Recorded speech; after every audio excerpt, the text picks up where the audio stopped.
เป็นที่แน่นอนแล้วนะครับว่าพายุโซนร้อนโพดุลจะส่งผลกับลักษณะอากาศในประเทศไทยนะครับนับจากนี้คือความเสี่ยงที่พื้นที่ทางด้านภาคอีสานภาคเหนือจะได้รับผลกระทบรวมถึงพื้นที่ภาคอื่นๆด้วยนะครับวันนี้จะร่วมประเมินความเสี่ยงนี้กับท่านรองอธิบดีกรมอุตุนิยมวิทยาคุณกรวีสิทธิชีวภาคครับสวัสดีครับคุณกรวีครับค่ะสวัสดีค่ะครับท่านรองกรวีครับถ้าดูณเวลานี้พายุโซนร้อนลูกนี้เคลื่อนตัวทิศทางเป็นอย่างไรบ้างครับค่ะณปัจจุบันนี้เราจะเห็นว่าศูนย์กลางของพายุเนี่ยจะอยู่ทางทะเลจีนใต้ตอนกลางอยู่นะคะแล้วก็ทีนี้ห่างจากทางเมืองดานังของประเทศเวียดนามก็ประมาณ400กิโลก็คาดว่าจะขึ้นฝั่งประเทศเวียดนามประมาณช่วงบ่ายของวันพรุ่งนี้นะคะแต่ผลกระทบจากอิทธิพลของตัวนี้มันก็จะส่งผลทางด้านซีกตะวันออกของทางภาคตะวันออกเฉียงเหนือณวันนี้เราจะเห็นว่าตัวแบนเมฆที่จะไปเลี้ยงตัวพายุเนี่ยผลกระทบมันก็มีมาแล้วนะคะทางภาคตะวันออกเฉียงเหนือก็คาดว่าจะมีฝนตกหนักถึงหนักมากได้ โดยเฉพาะทางตอนบนของภาคตะวันออกเฉียงเหนือแล้วก็ซีกตะวันออกของภาคตะวันออกเฉียงเหนือรวมทั้งทางตอนล่างที่ว่าฝนที่เราเจอสภาวะความแห้งแล้งก่อนหน้านี้ฝนน้อยก็อาจจะมาเติมเต็มน้ำบริเวณนี้ได้ด้วยเหมือนกันนะคะหลังจากที่แตะชายฝั่งเวียดนามจะใช้ระยะเวลานานไหมครับจะประชิดเข้ามาถึงบริเวณของพื้นที่ไทยค่ะตัวพายุนี้ก็ตามที่เราคาดการณ์นะคะว่าจะขึ้นฝั่งประเทศเวียดนามบริเวณทางตอนบนของเวียดนามก็คืออาจจะเป็นช่วงของบริเวณจังหวัดของดานังนะคะก็คาดว่าพอขึ้นฝั่งแล้วเนี่ยมันก็จะขึ้นมาตรงบริเวณประเทศลาวอาจอ่อนกำลังลงเป็น depression ในระยะต่อไปแต่เนื่องจากว่าผลกระทบตัวนี้มันก็อาจจะตีบริเวณกว้างของประเทศไทยได้ด้วยเหมือนกันนะคะตัวพายุเองเนี่ยถึงแม้ว่าจะอยู่ทางตอนบนแต่ทางตอนล่างของภาคของประเทศไทยโดยเฉพาะในเรื่องของลมมรสุมตะวันตกเฉียงใต้ที่พัดปกคลุมทางทะเลอันดามันประเทศไทยและอ่าวไทยเนี่ยมันก็จะส่งผลทำให้บริเวณทางซีกตะวันตกของประเทศเนี่ยมีฝนตกหนักถึงหนักมากได้ด้วยเหมือนกันไม่เฉพาะแต่ทางตอนบนของประเทศนะคะแล้วก็ภาคตะวันออกซึ่งเป็นด้านรับลมมรสุมก็จะเจอฝนตกหนักถึงหนักมากได้ด้วยในช่วงของวันนี้พรุ่งนี้ค่ะท่านกรวีครับตอนนี้เราสามารถที่จะประเมินได้แล้วหรือยังครับว่าศูนย์กลางของพายุเนี่ยจะเฉี่ยวทางพื้นที่ในประเทศไทยโดยตรงไหมหรือว่าจะอยู่ทางบริเวณตอนบนของทางลาวค่ะจากข้อมูลแล้วก็การคาดการณ์ของทางกรมอุตุนิยมวิทยานะคะเราจะดูตัวตามแท็กของพายุนะคะว่าเราจะเห็นว่าเมื่อขึ้นฝั่งของประเทศเวียดนามแล้วเนี่ยมันก็จะผ่านทางเฉียดของตอนบนของประเทศไทยแล้วก็ตัวพอพายุขึ้นแล้วเนี่ยมันก็อ่อนกำลังเป็น depression ทิศทางการเคลื่อนตัวของเขาก็มาทางตะวันตกค่อนข้างเหนือเล็กน้อยก็อาจจะตรงบริเวณประเทศลาวเป็นพายุ depression ต่อนะคะแต่ในส่วนของว่าพอเจอสภาพบนพื้นดินน่ะว่ามันจะเอื้อที่ทำให้เกิดความแรงของพายุเนี่ยยังเป็น depression หรือไม่เนี่ยจะต้องดูปัจจัยอีกตัวการอื่นด้วยว่ามันจะส่งผลทำให้พายุ depression ตัวนี้มันยังฟอร์มตัวเป็น depression แล้วก็เคลื่อนผ่านตรงมาทางภาคเหนือตรงเฉียดตรงนี้ได้ไหมนะคะแต่ทีนี้ผลกระทบตรงทางตอนบนของทางภาคตะวันออกเฉียงเหนือก็อาจจะอาจจะเจอในส่วนของตัว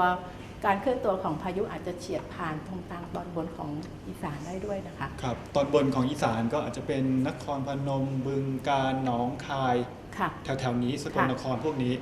พื้นที่เหล่านี้มีความเสี่ยงมากใช่ไหมครับเป็นพื้นที่เสี่ยงที่อาจจะเป็นพื้นที่ที่อาจจะเป็นพายุเคลื่อนผ่านได้ด้วยเหมือนกันแต่ในช่วงของวันนี้อย่างที่บอกว่าตามที่เราติดตามเนี่ยจากที่เราติดตามตัวพายุเนี่ยเมื่อขึ้นฝั่งประเทศเวียดนามแล้วเนี่ยถ้าเกิดว่ายังมีความแรงของพายุยังคงอยู่แล้วก็อ่อนกำลังลงเป็น depression มันผ่านเคลื่อนมาทางประเทศลาวถ้าเกิดว่าความแรงของเขายังมีอยู่ก็อาจจะเฉียดผ่านทางตอนบนของภาคตะวันออกเฉียงเหนือตอนบนแต่ถ้าเราดูนะเวลานี้เปรียบเทียบกับหลายข้อมูลหลายสำนักไม่ว่าจะเป็นของทางจอยแล้วก็มีของอื่นๆอีกหลายแห่งเหมือนกันที่ตอนนี้ดูเหมือนว่าเขาจะลดสเปซลงอาจจะไปไม่ถึงทาง ภาคเหนือหรือเปล่าครับ อ่อ หรือว่าก ำลังลงไปก่อนใช่ไหมคะมันก็มีความเป็นไปได้ เพราะว่าเมื่อพายุขึ้นฝั่งแล้วเนี่ยกำลังของพายุมันก็เริ่มจะถดถอย อาจจะสลายเป็นหย่อมความกดอากาศต่ำกำลังแรง ครับ ที่ปกคลุม แต่ทั้งนี้เนี่ยถ้าเนื่องจากว่าถ้าเป็นพายุเนี่ยความแรงของลมมันก็ยังมีอยู่ แต่ถ้าเป็นหย่อมความกดอากาศต่ำกำลังแรงปกคลุมตรงนี้ก็น่ากลัวว่าฝนเนี่ยมันจะตกแช่นะคะแล้วก็ถ้ามันเป็นพายุมีกำลังมันก็จะมีการเคลื่อนตัว กับท่านรองกรวีครับถ้าเราจะพูดว่าพื้นที่ที่มีความเสี่ยงที่อาจจะได้รับผลกระทบครั้งนี้ ระหว่างอีสานบนอีสานกลางอีสานล่างอีสานใต้พื้นที่ไหนที่จะได้รับผลกระทบ พื้น มากกว่า ที่ กัน ที่จะได้รับผลกระทบถ้าการเคลื่อนตัวของพายุมาทางซีกตะวันทาง ครับ ตะวันตก โดยที่มันไม่เฉขึ้นไปทางเหนือ มันก็อาจจะมาทางตอนกลางของ ครับ ทางภาคตะวันออกเฉียงเหนือ ทั้งนี้เนี่ยถ้าเกิดว่าการเคลื่อนตัวของเขาเป็นทางตะวันตก โดยที่ไม่เบี่ยงเบนทิศทาง ภาคตะวันออกเฉียงเหนือตอนล่างๆเนี่ยก็อาจจะได้รับผลกระทบ ครับ ด้วยเหมือนกัน อย่างที่ท่านรองว่าปัจจัยอื่นก็มีช่วยเสริมด้วยเหมือนกันทั้ง ค่ะ มรสุมตะวันตก ตก เฉียง เฉียง ใต้ ใต้ ล่องฝนอะไรต่าง ค่ะ ๆ นี่คือจะเป็นปัจจัยเสริมที่ทำให้ภาพรวมของทั้งประเทศ มีฝน มีฝ ต น ก ใช่ไหม มากน้อยแค่ไหนยังไง ครับ ค่ะ แต่ในส่วนของในช่วงของเดือนกันยายนต่อเนื่องจากช่วงของปลายเดือนสิงหาคมโดยปกติแล้วเนี่ยช่วงนี้จะเป็นช่วงที่ฝนตกชุกของประเทศไทยนะ ครั คะ บ อย่างไรก็ตามในช่วงนี้ยังประชาชนก็พี่น้องประชาชนเนี่ยในเรื่องของพื้นที่ที่มีฝนตกน้อย อาจจะมีจะมีตัวปัจจัยอื่นที่จะมาเอื้อทำให้ฝนตกในพื้นที่ของที่ขาดแคลนน้ำในส่วนของตรงภาคตะวันออกเฉียงเหนือตอนล่างก็น่าจะดีขึ้นในช่วงของต้นเดือนกันยายน เพราะฉะนั้นถ้าเรามองถึงในเรื่องของผลดีและผลเสียผลดีก็คือจะมีน้ำแต่ว่าถ้าผลเสียพื้นที่ที่เขาเกิดอุทกภัยอยู่ณเวลานี้อย่างแนวเทือกเขาภูพานมีน้ำไหลมาตลอดเลยตอนนี้ครับแล้วก็มีน้ำขังอยู่ในสกลนครนครพนมอะไรต่างๆ เพราะฉะนั้นถ้าฝนรอบนี้มาเติม ก็จะ พื้นที่เหล่านี้ เป็นพื้นที่เสี่ยง ครับ ยังต้องต่อเนื่องก็คือฝนตกอาจจะเป็นน้ำท่วมซ้ำซากอยู่ในบริเวณเดิมที่เคย ครับ เกิดอยู่อันนี้ก็ต้องเฝ้าระวังติดตามอย่างต่อเนื่อง แล้วก็ในหน่วยงานที่เกี่ยวข้องก็คงจะคือเขาก็ในส่วนของงานของกรมอุตุนิยมวิทยาเราเองเราก็ประสานงานกับหน่วยงานที่ ครับ เกี่ยวข้องเพื่อที่จะไปบริหารจัดการในส่วนของพื้นที่เสี่ยงในเรื่องของแก้ปัญหาในเรื่องของน้ำท่วม แล้วก็ในพื้นที่ที่จากสภาพที่ว่าฝนไม่ค่อยมี ครับ อาจจะไปเติมเต็มในส่วนของตรงนั้นได้ด้วย ท่านรองครับหากเปรียบเทียบกับเส้นทางของพายุวิภาที่เข้าเดือนสิงหาต้นเดือน ค่ะ กับลูกนี้โพดุลเนี่ยมันมีความแตกต่างกันยังไง พา บ้าง ยุวิภาเนี่ยขึ้นสูง ครับ สูงกว่าตัว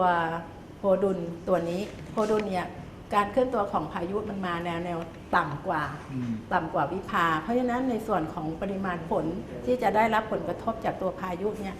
เราคาดว่าตัวพายุโพดุลจะได้น้ำมากกว่า อืม ตัววิภานะคะ ได้น้ำมากกว่า ค่ะ แล้วมันเกิดในช่วงของฤดูพา ฤ ยุ ดูพายุที่จริงๆ แล้วตัวพายุวิภาก็เป็นช่วงของที่เกิดในช่วงของพายุอยู่แล้วนะคะแต่การเคลื่อนตัวของพายุแต่ละลูกอ่ะมันไม่เหมือนกันนะคะตัววิภาเคลื่อนขึ้นผ่านทางอ่าวตังเกียผ่านเกาะไหหลำเข้าอ่าวตังเกียแล้วก็ขึ้นมาสูงแล้วก็ลงมาต่ำ อืม แต่ตัวพายุโพดุลเนี่ยตัวเซนเตอร์ของ ครับ เขาที่มันก่อตัวมันต่ำกว่าตัวลูกแรกนะคะในส่วนของตัวเนี้ยอย่างที่กล่าวไปแล้วก็คือว่าปริมาณการกระจายของฝนของประเทศไทยที่จะได้รับอิทธิพลจากตัวพายุเนี่ยมันจะดีกว่าตัว ครับ วิภา ในภาพรวมเราประเมินไว้ว่าเราจะเจอฝนยาวถึงวันไหนครับ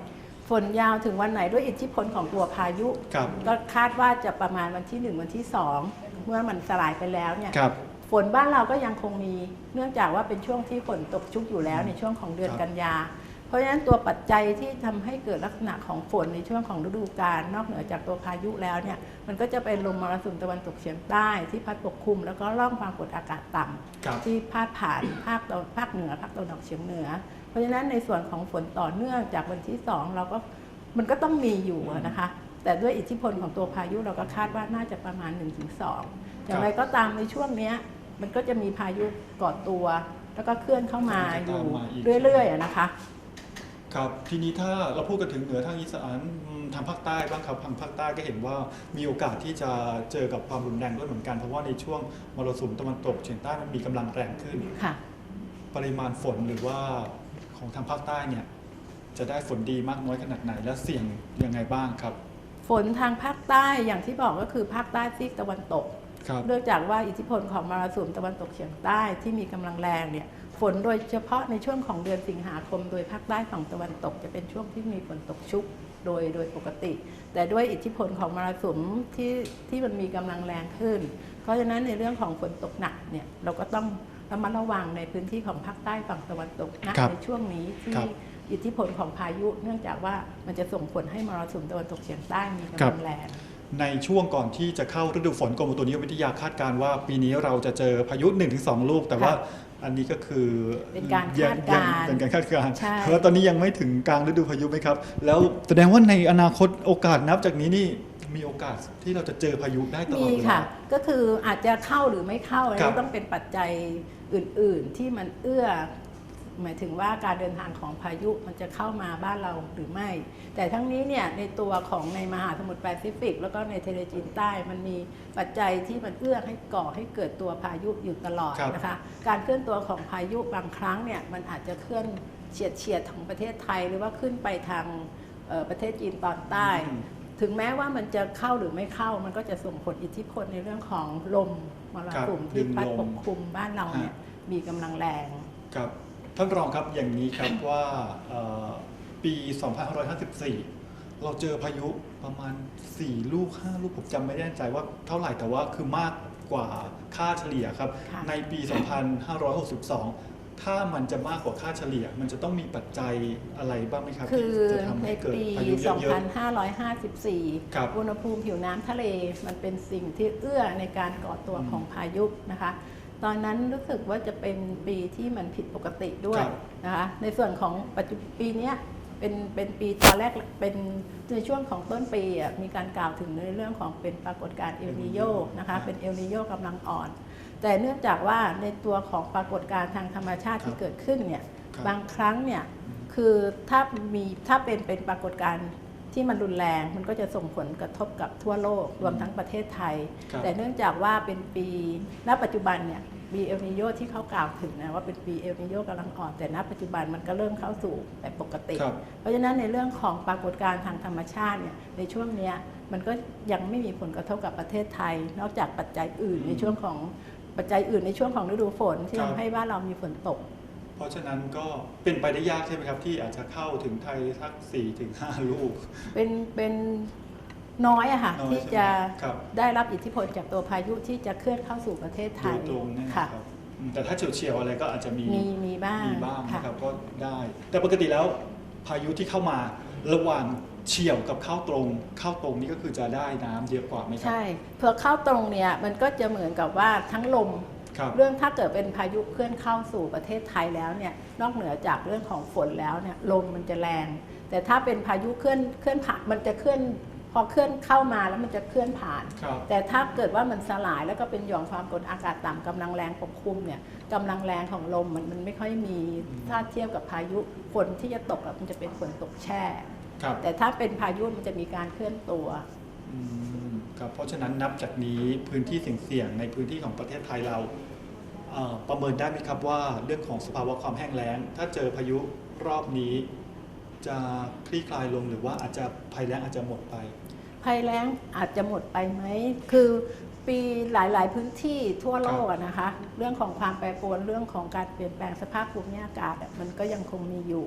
เพราะว่ามันจะมีเราของทุกประเทศทุกพื้นที่เลยมันก็จะประสบกับพื้นที่ที่มีฝนตกน้อยพื้นที่จะมีฝนตกมากบางพื้นที่ตกมากจนแบบมากเกินความต้องการแต่บางพื้นที่ก็เรื่องของความต้องการของน้ำที่ว่าจะไปเติมเต็มอะไรตรงนี้มันก็ยังมีอยู่อ่ะมันไม่ใช่ว่าทุกพื้นที่ของประเทศมันก็จะมีฝนตกทั่วไปชาวนาบอกว่าอย่างชาวนาสกลนครบอกว่าอาทิตย์ที่แล้วยังแล้งอยู่เลย2 อาทิตย์ผ่านมาถูกน้ำท่วมเรียบร้อยแล้วแบบนี้นี่เราเรียกว่าเป็นความแปรปรวนของสภาพอากาศไหมครับความแปรปรวนของสภาพอากาศมันแล้วแต่พื้นที่นะคะบางพื้นที่เนื่องจากว่ามันมีตรงแนวเขามันมีพื้นที่แต่ละพื้นที่มันไม่เหมือนกันไม่ใช่เป็นพื้นที่ราบเสมอนะคะพื้นที่มันมีแนวเขาบางทีเรื่องของแนวฝนที่ตกมันอาจจะตกหน้าเขา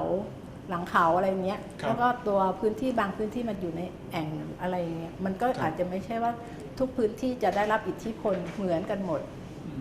คำถามสุดท้ายครับแต่ว่าเวลานี้เรายังไม่เห็นเรื่องของความเขาเรียกว่าอาจจะเรื่องของความผิดปกติของพายุลูกนี้ที่อาจจะรุนแรง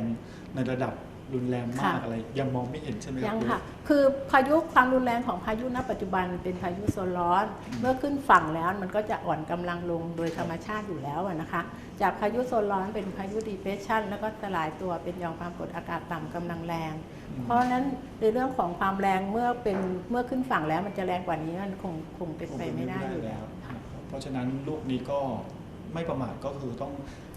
เฝ้าติดตามกันอย่างใกล้ชิดนะครับถ้ารองอธิบดีครับเดี๋ยวก็จะมีการเปิดศูนย์ใช่ไหมครับสำหรับการเฝ้าติดตามพายุลูกนี้ค่ะวันนี้เราก็จะมีคือทางกรมอุตุนิยมวิทยาเองเนี่ยเมื่อเราพบในเรื่องของตัวผิดปกติในเรื่องของว่าจะมีผลกระทบกับประเทศไทยแล้วก็จะเปิด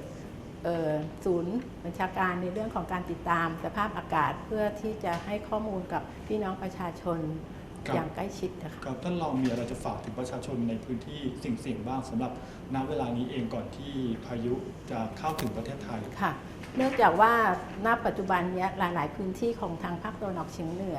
มีฝนตกหนักมากอยู่แล้วแล้วก็บางพื้นที่ก็เจอสภาพของน้ำท่วมนะคะเมื่อเจอพายุลูกนี้อีกเนี่ยมันอาจจะ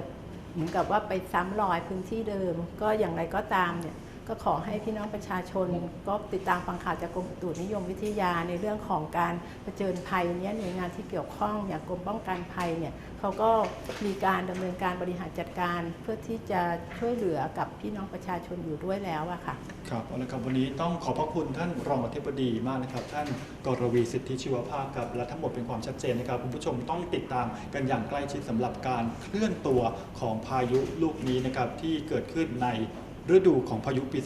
2562 ครับ